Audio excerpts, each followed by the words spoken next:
जय हिंद जय भारत। आप देख रहे हैं विकास ऑफिशियल पलामू और लगातार आप इस वीडियो के माध्यम से आपको वीडियो देते रहेंगे। अब कुछ यहाँ मेरे गांव के युवा लोग हैं, उनसे बातचीत करेंगे।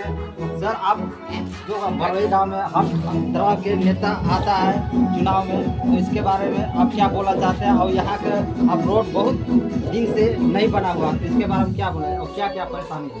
देखिए, सबसे पहले तो हम ये कहना चाहेंगे कि हमारा गांव जो है पलामू जिला के अंतिम छोर में पड़ता है। इस यहाँ के बाद बस जहाँ पे अभी हम खड़ा है, यहाँ से 200 मीटर के बाद लातेहार जिला के स्टार्ट हो जाता है। तो ये काफ़ी जो हमारे पलामू जिला का जो बकौरिया पंचायत है और रब्दा पंचायत है, ये दोनों पंचायत पहले मनिका प्रखंड के मतलब लातेहार जिला के मनिका प्रखंड में पड़ते थे। तो इसके चलते इस पंचायत का विकास बहुत कम हो पाया है। हमारे गांव में आने जाने के लिए जो रास्ता है वो काफ़ी ख़राब है। 4 व्हीलर गाड़ी को ले आना यहाँ पे बहुत ज़्यादा मुश्किल होता है। 2 व्हीलर से काफ़ी मतलब मुश्किल के साथ आदमी आन जान यहाँ पे करते हैं। ठीक, तो बता दीजिए सर एक बार फिर कि क्या विधायक से एक बार मिलेगा? विधायक का नाम है रामचंद्र सिंह चेरो, इसके बारे में क्या कभी वहाँ पर गए रामचंद्र सिंह से बात किए? देखिए, रामचंद्र सिंह खुद चल के यहाँ तो कभी नहीं आए, लेकिन उनके जो प्रतिनिधि होते हैं वो हमारे जो अम्बेडकर जयंती कार्यक्रम यहाँ पे होता है, तो हर कार्यक्रम में हम लोग जो बड़े बड़े नेता होते हैं पार्टी के, उनके प्रतिनिधियों को यहाँ पे बुलाते हैं। तो वो आते हैं, जैसे प्रमोद यादव हो गए और बहुत तरह के राजनीतिक पार्टी के जो बड़े बड़े नेता हैं वो यहाँ पे आए भी, परेशानी को सुने।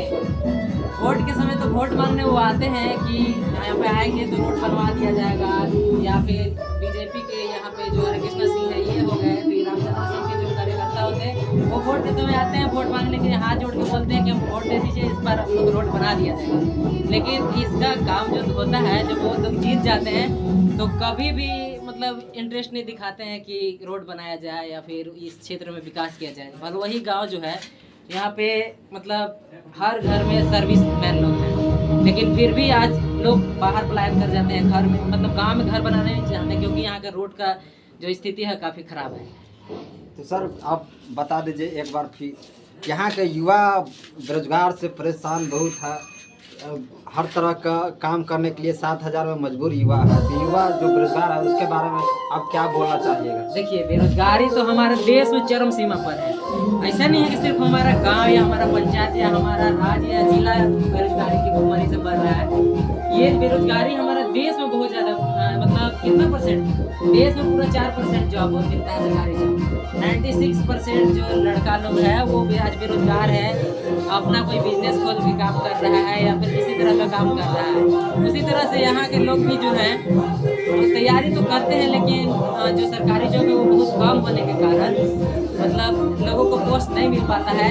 1-2 लोगों का यहाँ पे हुआ भी है सरकारी जॉब, लेकिन जितना पोस्ट है उसके हिसाब से हर एक बंदा को जॉब तो नहीं मिल पाएगा। लेकिन सम्मानजनक ज़िंदगी जीने के लिए यहाँ के बंदे लोग कम से कम जा कर के बाहर के शोरूम जो होते हैं, मनिका में हीरो शोरूम है, वहाँ पे काम करते हैं। 5-6 हज़ार में काम करके अपना जीवन को जीने के लिए वो काम करते हैं। क्या सर इतना महंगाई में आप 5-6 हज़ार में आप उसको रोजगार बोलते हैं? क्या 5-6 हज़ार में आप उसको गुजारा हो जाएगा?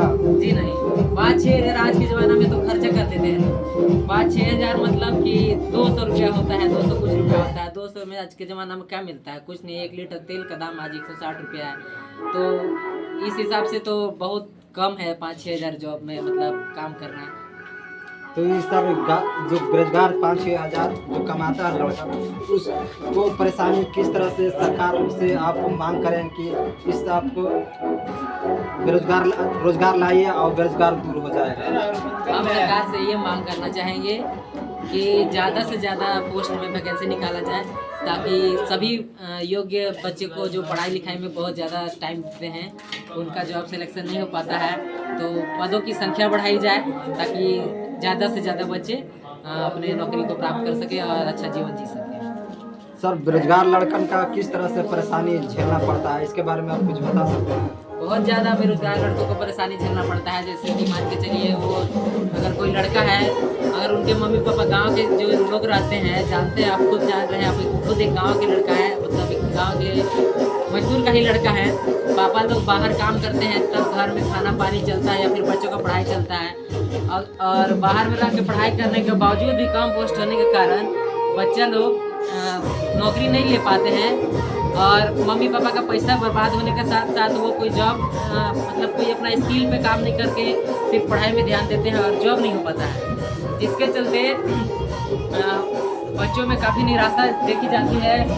वो पढ़ाई लिखाई के प्रति कम जिम्मेवार होकर के वो बचपन में ही काम धंधा में जुटने लगते हैं। वो अपना काम किसी क्या बोलते हैं लेवल फ्री वाला काम करना स्टार्ट कर देते हैं, जिससे कि उनका जीवन अच्छा तो नहीं होता है, बस पेट चलाने भर हो जाता है।